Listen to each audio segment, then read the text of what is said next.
For a long time, many interested people in Sweden have understood that this 40-year-old unsolved case is something other than an act by a lone man. A several decades-long fake investigation has been carried out, where so much has been blamed on the police's early mistakes, and it has been overemphasized so many years of post-constructed official truths that have so many contradictions in themselves, and that do not match real concrete evidence from and around the investigation. There are also clear patterns around this Prime Minister murder that have many parallels to several international high-profile events where it has also been blamed on a lone man, and in the Swedish case, it has meant several designations of Swedish lone madmen over the years, like Walter Kirisits, Victor Gunnarsson, Christer Pettersson, Stig Engström, and most recently Krista Andersson. Despite several of these people not even having the opportunity, or even reasonable motives to carry out such an act. And from a Swedish contextual perspective, temporally in 1986, it would require a very exceptional Swedish person to carry out such an act against a Swedish democratically elected government representative, with the risk of getting more than half the population against you and your loved ones.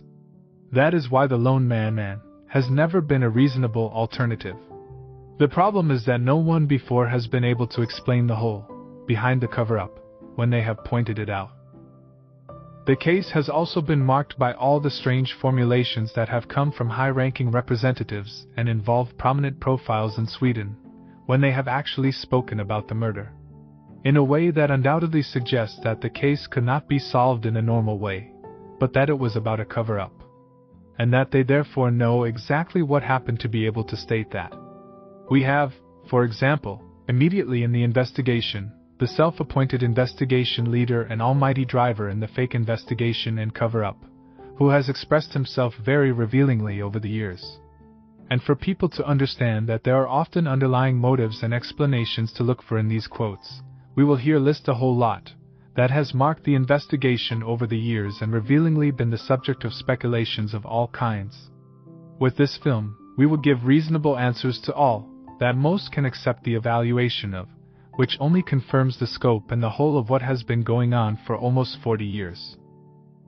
So one of the foremost to throw out strange but interesting statements in different contexts was the first investigation leader Hans Holmér, who controlled the covering fake investigation with an iron fist.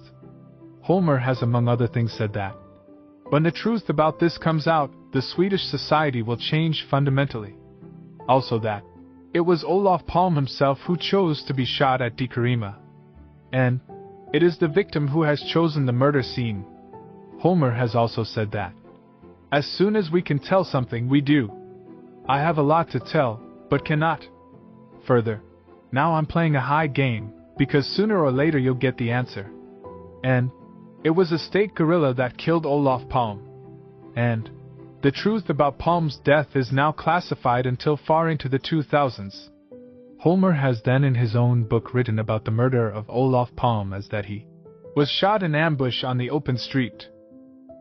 Even Anders Ferm, UN ambassador and close friend to Palme, has said that the Swedish people are not yet mature enough to hear the truth about the murder. And when a friend of Anders asked about the information that there were plans for an assassination attempt against Palme, Anders clearly said, "Leave that alone. Leave it. You shouldn't touch that."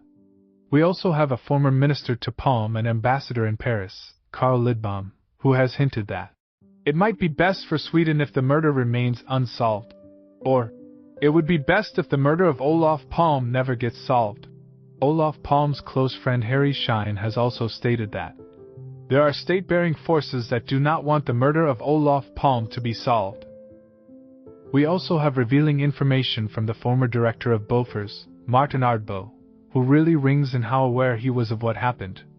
If Olof Palme's involvement in the Bofors affair becomes known, Sweden's government will probably fall. The same Ardbo has also said that Palme himself was deeply involved in Bofors arms deals, and now everyone is afraid that I will tell the whole truth. But the truth about the cannon deals with India and what belongs to it, I take with me to the grave. The truth dies with me. Even the succeeding Prime Minister Ingvar Carlsson called shortly after the murder to opposition leader Ulf Adelsohn and said, "Now that this has happened, it would have been better if it had been a single man."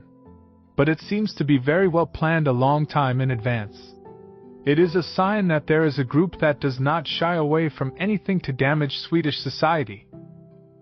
We also have the very strange veiled threat that was expressed by media cover-up profile Leif GW person in Crime of the Week, as late as 2018, when he warned an engaged and enthusiastic new prosecutor for an unthinkable alternative that he didn't even want to think about and that will have horrific consequences. But it has not only involved people from the establishment who have given strange, but at the same time clarifying clues to what has actually happened. We also have the Sapo-employed witness, a cleaner, Ylva G., who happened to overhear when a Sapo chief shouted, "He was not shot as Prime Minister, he was shot as a private person," an event that she then regretted having heard. A very central witness named Anna Hage, who years after the event was approached by a person in military uniform. A person who threatened and motivated that the witness should be silent, with, "We must ensure that it is calm in the country." And we also have an American journalist, New York Times journalist, Richard Reeves, who about a year after the murder visited Sweden to find out more about it, who during almost a month conversed with Swedish representatives, even off the record. One person stated that his career could be ruined if it became known that he even talked to Richard, and who stated, "We thought we could interfere anywhere in the world, without taking sides. Palme decided to take a higher profile, and now we are paying the price." Others stated that the truth about the murder? Most of the people in the government don't want it. It would be disastrous for the foreign ministry if people knew how stupid we have been in the Persian Gulf. Another person Richard talked to in the office at Rosenbad said, "We know at this point that there is less than a 10% chance to solve the murder. That is not our problem. Our problem is what the people of Sweden believe happened and how they deal with that." It was about preserving Sweden's critical international relations and trade, and that the government should have the people's trust. Politically, solving yesterday's murder might not be worth the trouble it would cause today. Further said, "All we want now is for this to be over with, one way or another. We must get it behind us." One can calmly conclude that the truth about what really happened was well known among leading people in the Swedish government, and that the truth would never come to light. That the price for Sweden as a country economically, international contacts, and trade was more important than solving the murder. It becomes through this very obvious that a lone madman was the best solution that the entire Swedish establishment tried to drive, in a remarkable parallel with the murder of John F. Kennedy. Even if over the years it has been discussed and speculated about the quotes and information, there is no doubt that influential people in Olof Palme's vicinity, and in the covering political establishment, have full control over what actually happened and mean that the murder only needs to be solved, not be able to be cleared up. It is also in all quotes that one often finds the revealing deviations that do not line up with the official narrative, and that therefore are the best entrances in an investigation of this kind.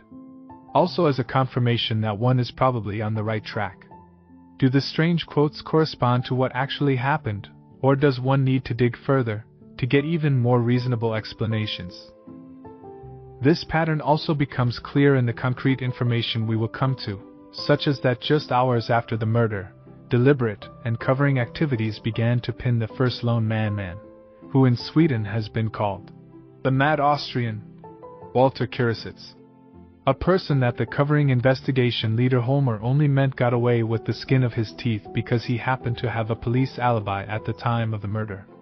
He was namely at a completely different place in conflict with police, and could therefore never have been involved in the murder of the Prime Minister. The remarkable thing is thus that just that was the reason he got away from the accusations. It was not because he could not have anything to do with the murder at all. So if we now understand that just hours after the murder, they actually deliberately and intentionally tried to pin someone completely different, the very important question comes about why. And why did one need to protect and cover up the event itself? What was the motive, and in what context was it more important to hide the truth than to actually solve the Prime Minister murder, explain the truth to the Swedish population who still has a deep, open wound, after the shocking event? That is what we will explain in this film.